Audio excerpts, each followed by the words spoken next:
Hey everybody, it's Captain Trucker. Welcome back to the channel. I'm here in North Dakota, and guess what? I'm going back to the Philippines, man. It's time to return to the country, and it's time to check up on some things and see how the home building's going. It's also my son's birthday, so I'm very excited. I've been driving for about 22 weeks on the road all over the country, 60,000 miles, okay? A lot of miles. It's hard to wrap your mind around that. I think it's like multiple times around the world. But yeah, that's what we do as OTR drivers, folks. OTR, American driver / expat. That's the life. I think this is about the 16th or 17th trip I've taken to the Philippines in recent years. So yeah, a lot of travel. What can I say?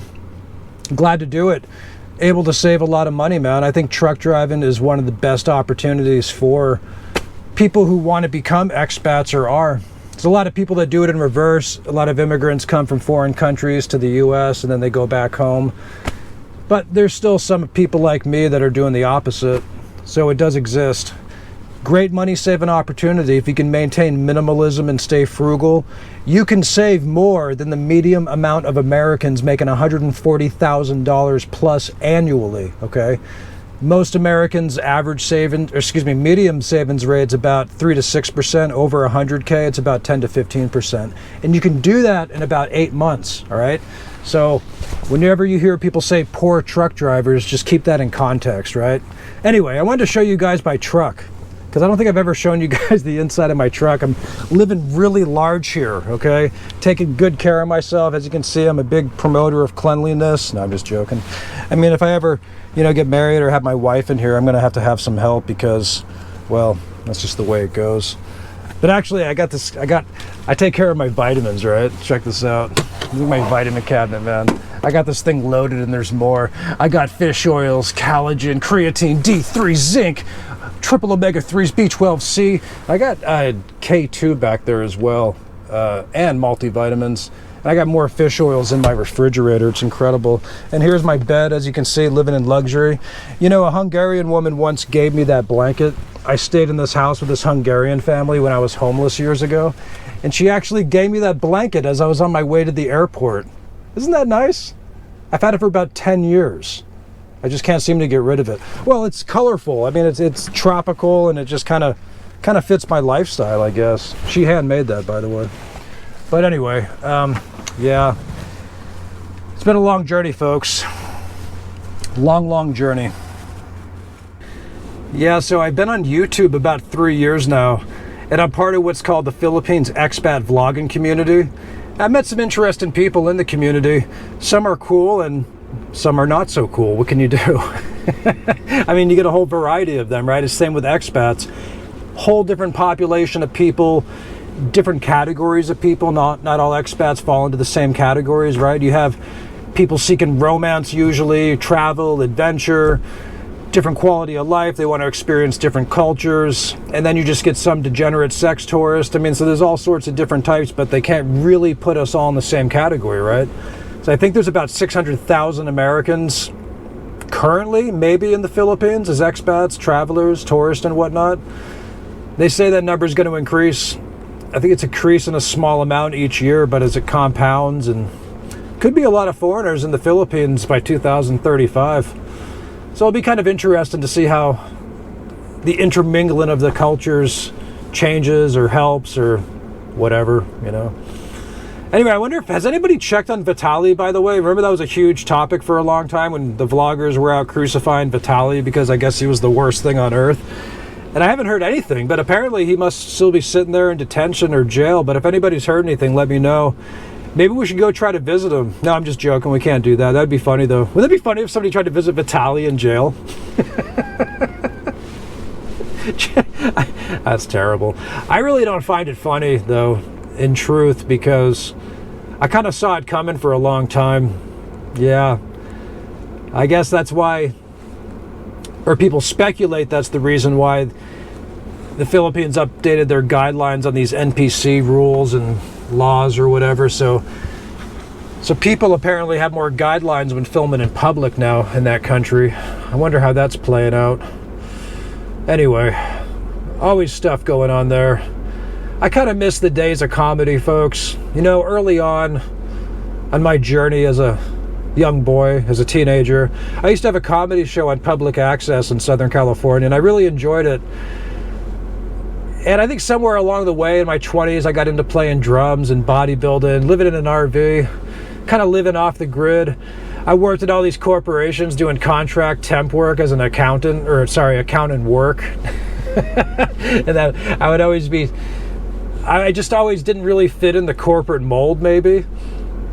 I guess since I was 10 years old, I found myself looking at the globe, man. I wanted to go out. I wanted to go see these other places and just wondered what was going on in these other countries. Yeah. I'm not sure what that is. Travel wonder. International intrigue and whatnot. But a lot of us Americans get stuck, man. We don't go anywhere. I mean, this big percentage of Americans don't even have passports. It's amazing. I think we're kind of designed to believe that, you know, we live in the greatest country on earth. And I think in some respects that could be true or is true in terms of economic opportunities and jobs. But the more I've been out and the more I've traveled and have a family overseas and building a house, I start to question that because, well, there's a lot of factors involved in cultures, right? And even since being on social media these 3 years, I've learned more and more about how propaganda can affect people's perception and the way they view themselves and view their role in the world. Because a lot of propaganda, folks. There's even a lot of propaganda by foreign vloggers. That's a true story. It's kind of interesting. You know, it's funny because I've been trying to work more and more in recent years because, as we know, AI is changing the world, right? And a lot of people are concerned about job losses and whatnot, especially in the trucking industry. And it's pretty common narrative, even right now in media, you'll hear things like, oh, that, you know, trucking's going to go first with all this automation, right, with AI. But if you think about it in reality, there's so many white-collar jobs that AI can easily replace as of now and have been currently. There's been massive thousands and thousands of layoffs in the tech industry, for instance. I mean, even in the trucking industry, right? So you have like dispatchers, and those could be replaced by AI. A lot of clerical stuff. I mean, there's a lot of stuff in law. I mean, lawyers, doctors, researchers are using it. I'm not saying replacing lawyers or doctors, but I'm saying a lot of research assistants and stuff is being replaced already by AI. And it's just not in the media as much, right? So I've kind of been on this urgency to stack as much cash as possible. And I'm not sure if I can spend as much time as I want in the Philippines in the next coming years, but we'll see what happens. Who knows? Or maybe I'll find another career. Maybe I'll start another business. I mean, you know, I think there's also a misconception about vloggers and YouTube and, and like the money that they make. And it's almost like a big secret, like in the vlogging community. Like, I think people don't even really want to talk about it, but even by Philippine standards, the foreign vloggers there really don't make that much money, folks.